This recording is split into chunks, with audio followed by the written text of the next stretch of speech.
Hey everybody, it is Saturday afternoon and we are going to shoot an around the world update right now.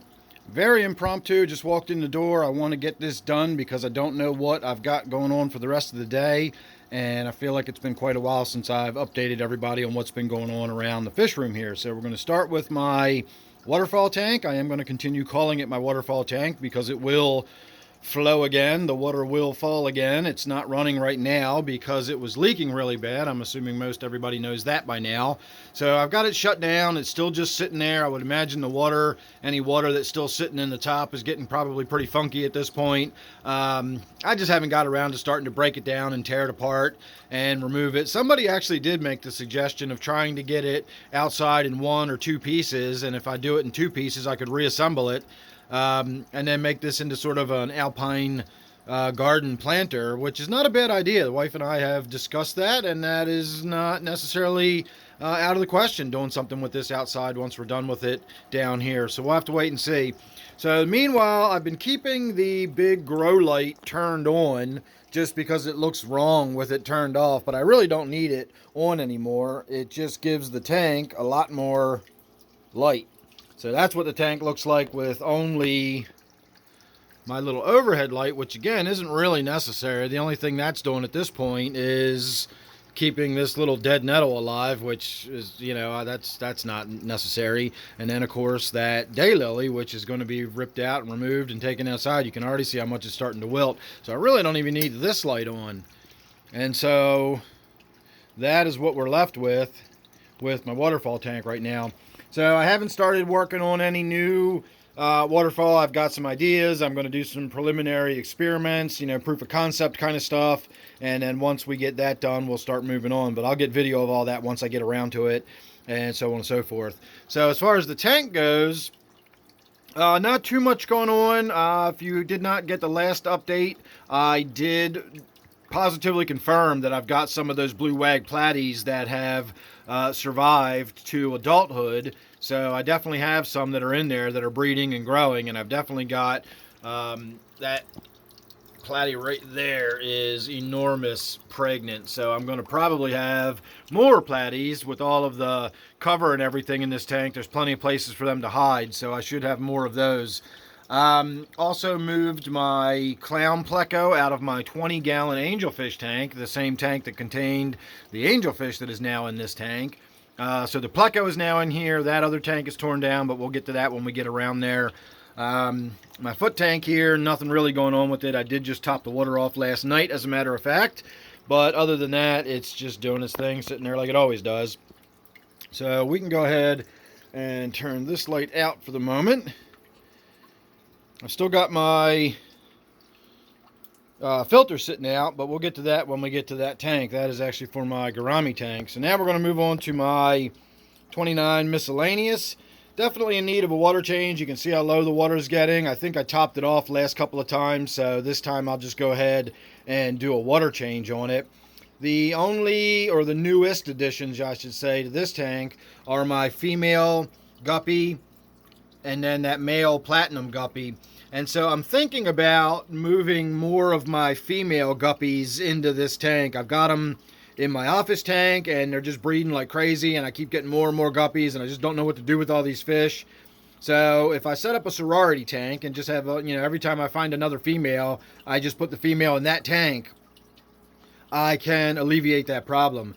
This tank also has those Buenos Aires tetras, it's got the skirt tetras, and it's got this angelfish. So any fry that are born don't really stand a whole lot of chance of surviving to adulthood. So that's another way of keeping the population in check, is just keep them in a tank that's got some predatory fish in it.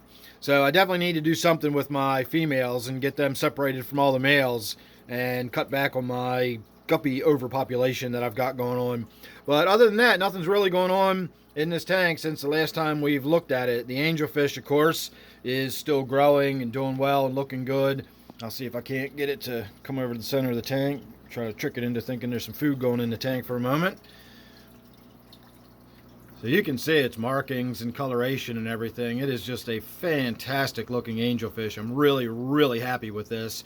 And it's just a mixed veil. It was just an assorted angelfish for $4.99 or whatever I paid for it as a little tiny baby. It was about the size of a nickel when I bought it.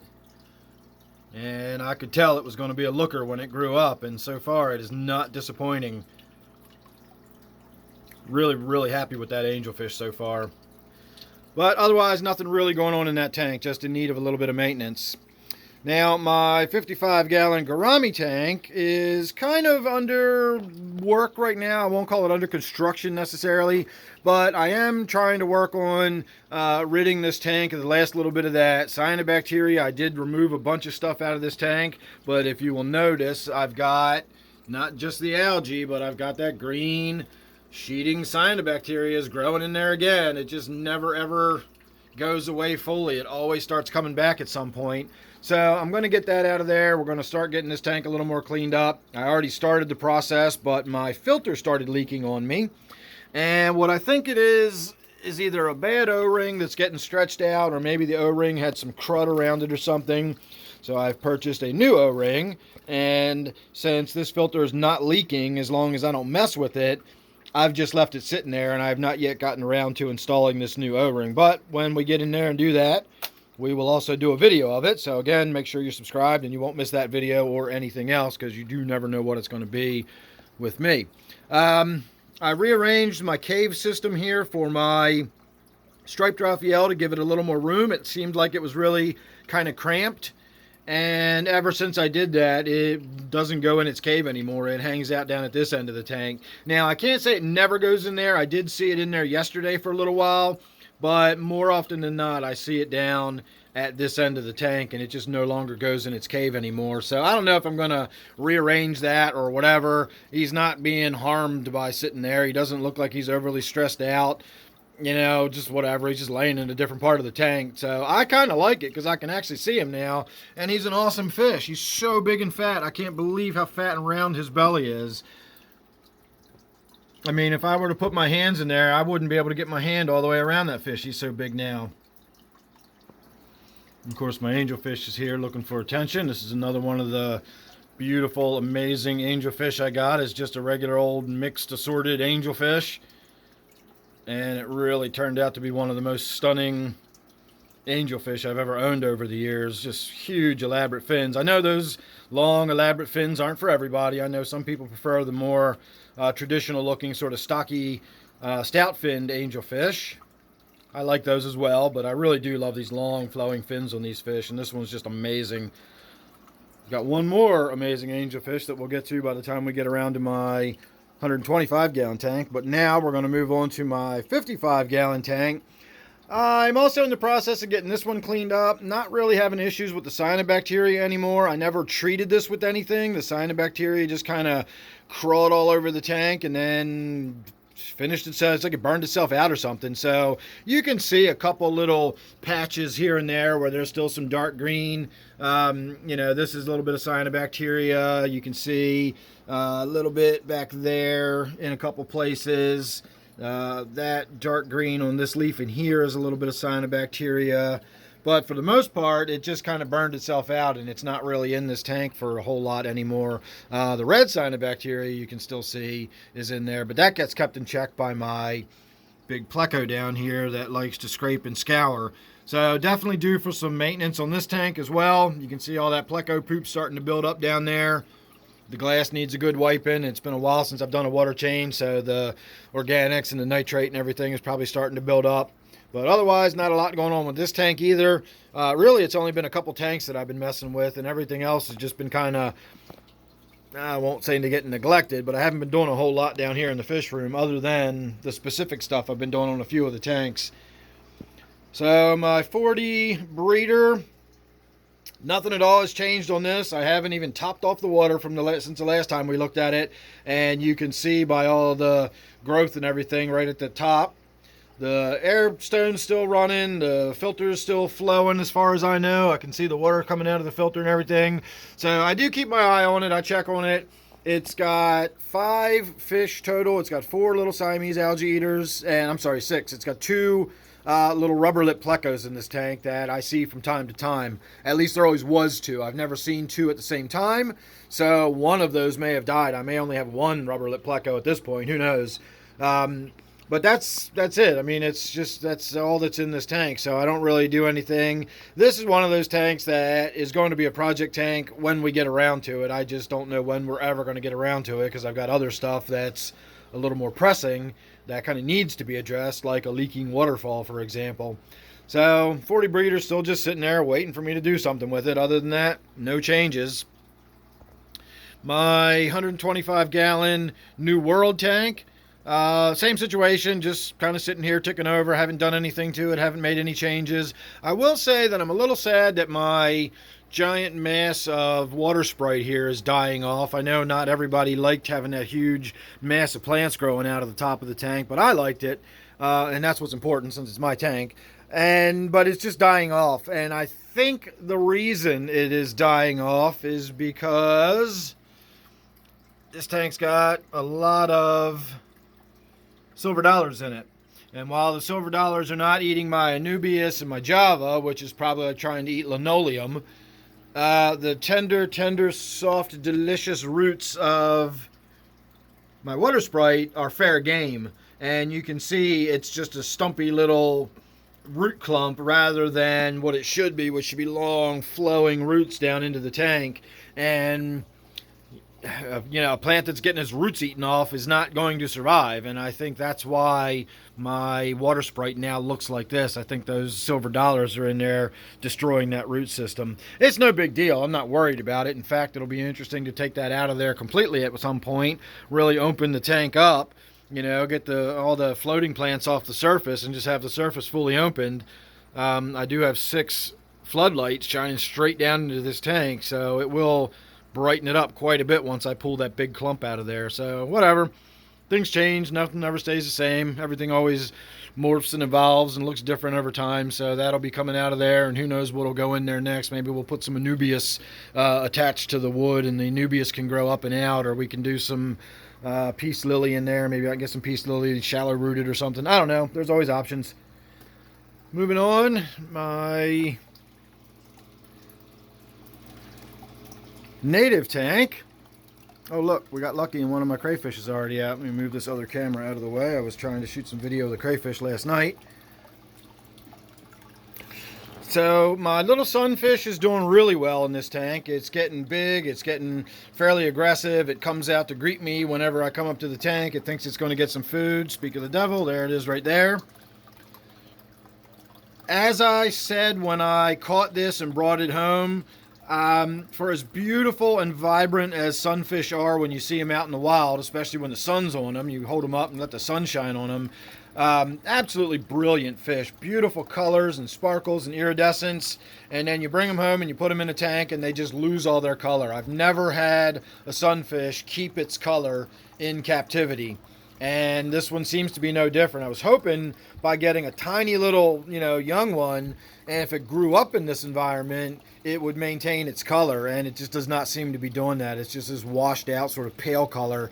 The same with the Gambusia. The Gambusia are just sort of a washed out pale color. Every now and again you'll get the light that'll glint on them just right, and you'll get to see this beautiful sort of iridescent blue. They're prettier than you think at first glance, but they are still really washed out compared to what they look like when they're out and about swimming about in the wild. So we went out the other day, we caught some crayfish. I've got 3 of them. The one we just saw is the largest of the 3. Then there's one that's about half that size. And then I put a little teeny one in there that I honestly don't even know if it's still in the tank. It was about a 1/4 inch long. That little sunfish right there could have probably eaten it whole. It was so small. So I don't know if that survived. I don't know if we're going to see a little teeny tiny molt and I'm going to get a slightly larger crayfish in here, but time will tell. I did add more of the poultry grit, which is a combination of oyster shells and aragonite coral all crushed up. What that's actually for is literally for poultry, for chickens and stuff to pick the grit up and get it into their gizzard to help them digest all the grains and stuff they eat. So that really is poultry grit. It's meant for the chickens and stuff to eat that. And it works really well for putting calcium carbonate in the tank. So it raises my pH and it hardens the water. So that should put it right for the crayfish. I did lose some due to the water being too soft. least that's my assumption. They all died during their molting process when they were trying to slough their old shell, and that's where they really need that calcium, is for their shell. And so I'm afraid... Just heard some weird splashing noises. I wasn't sure what happened, if one of my fish got spooked in one of my other tanks or not, and I don't really know where that splashing was coming from. Interesting. So I had put the poultry grit in there before, and it did exactly what I wanted. It raised the pH a little bit, it brought the hardness up right to where I wanted it, and everything was fine, and I stopped losing the crayfish. And then when the last crayfish died, I checked, and all of that poultry grit had dissolved away and was gone. And I knew that was going to happen. I know you can't just put that in the tank and it's there forever, but I will say it went away a lot faster than I was expecting it to. And so from now on, I'm going to really need to kind of keep my eye on the hardness in this tank and make sure that poultry grit stays back there. So my solution to that problem is to get some Texas Holy Rock or some other type of calcium-based rock, some limestone or some sort, and just put a big chunk of it in there. It might not look right. It'll probably be really pale and just not really fit with the decor, but I can probably disguise it a little bit or tuck it back behind this big rock or something, and that way it will just always be in there, and I can visually see, okay, that rock's almost dissolved away. It's time to put another rock in there. But as long as I can see a big, limestone-based rock in the tank, I will know that there's always going to be enough calcium and magnesium in there for the crayfish to, develop their shell and slough properly and everything. So the oyster grit is good for getting it in there and getting it down into the gravel so you can't really notice it. It kind of gets blended in and disguised. But because it's all broken up and crushed like that, it dissolves really quickly, and you got to stay on top of doing that and replacing it fairly frequently. So I'll keep my eye on it. I'll be getting down to the fish store. We'll get some of the Texas Holy Rock or something else, similar, and we'll go ahead and get that taken care of probably next week at some point. So my 125 here is a little disheveled at the moment. As I said, this is going to be a very impromptu video, so let me see if I can prop this up without knocking everything over. That should do it.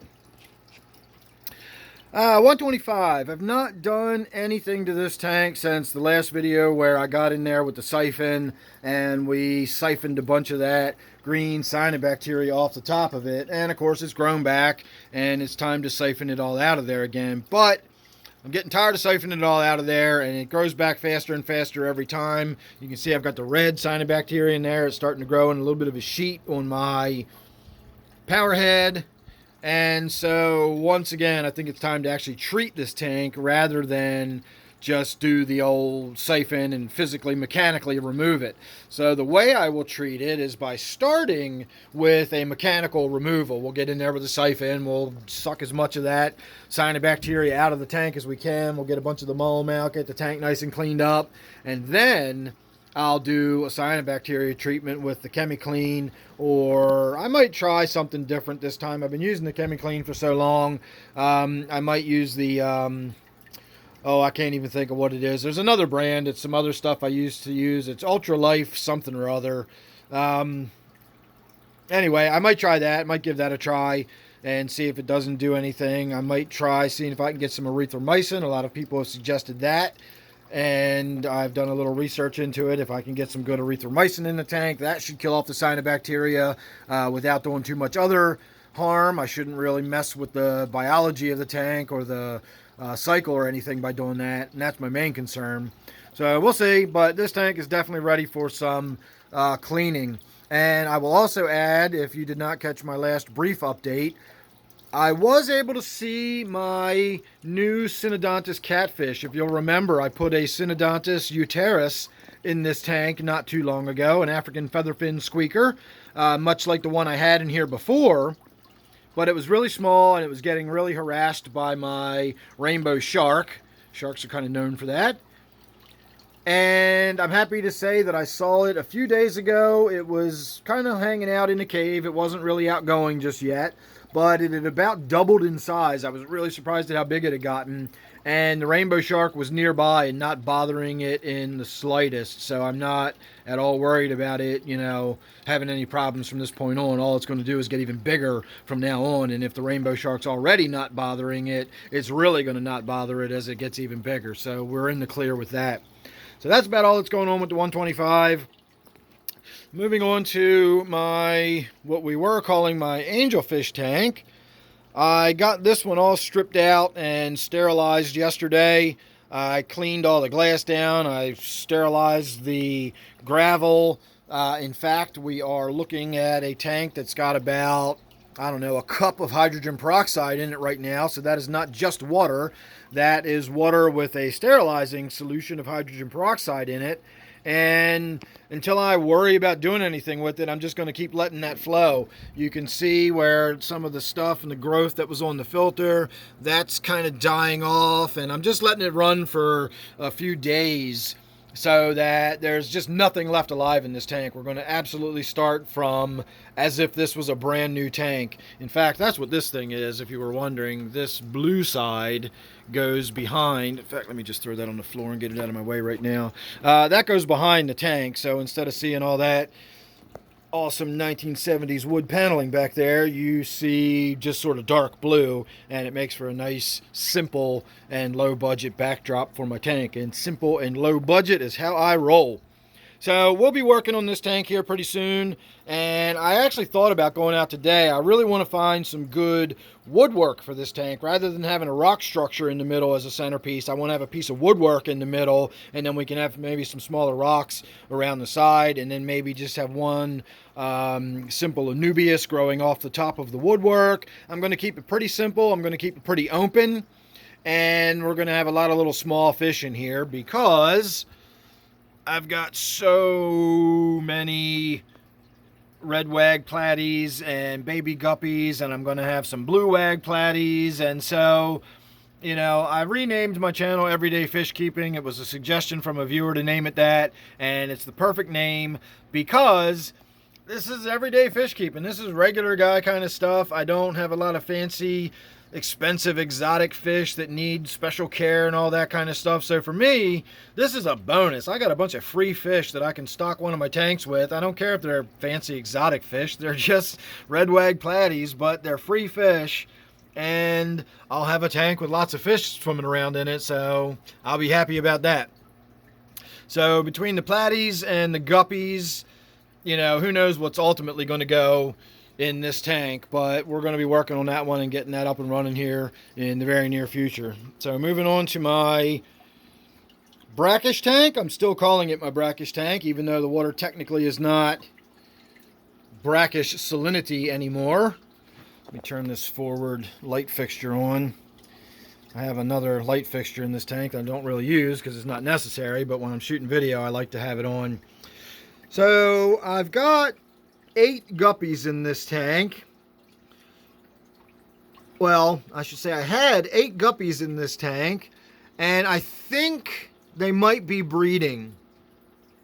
Not positive about that, but I think they might be having some babies in this tank. So, as I keep saying, I've got more guppies and little baby fish than I know what to do with at this point. And so, unfortunately, some of these are probably going to wind up being fish food somewhere or another in some tank. I'm really surprised Butterbean has not made snacks out of any of them, although I suppose it's possible he has. Just because we're seeing as many as we're seeing doesn't mean that last week there wasn't twice as many of them in here. Who knows?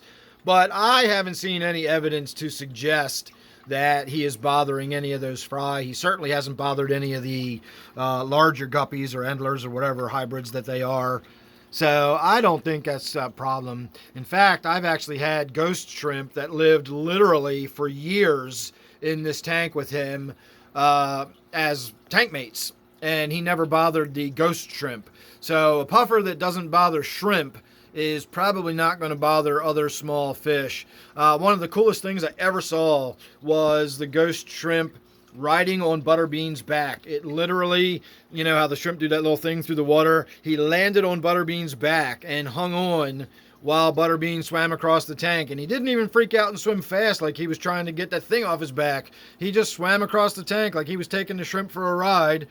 And then when he swam down over by the leaves and stuff, the shrimp hopped off and, you know, swam down to the bottom of the tank. So I don't know if it was deliberate or if it was just this weird thing, but I actually witnessed that. I really, really, really wish I had gotten that on camera, because that would have been awesome. But alas, I was just standing there looking at it, and I actually watched it happen rather than being able to get it on video. And that was years ago now. Butterbean was just a little young man back then, or young woman. I actually have no idea what Butterbean is, male or female. I always just say he. So there you go. That's a look at what's going on in Butterbean's tank. He's got lots and lots and lots of little company now. And other than that, not a lot. Obviously, I need to get in there and remove a little bit of that snail graveyard. He's been making a lot of mess in there. But again, otherwise, nothing really going on to speak of. And that brings us all the way back to my 29 miscellaneous, more or less where we started. And so I will leave you with one last look at that awesome angelfish and say thanks for watching.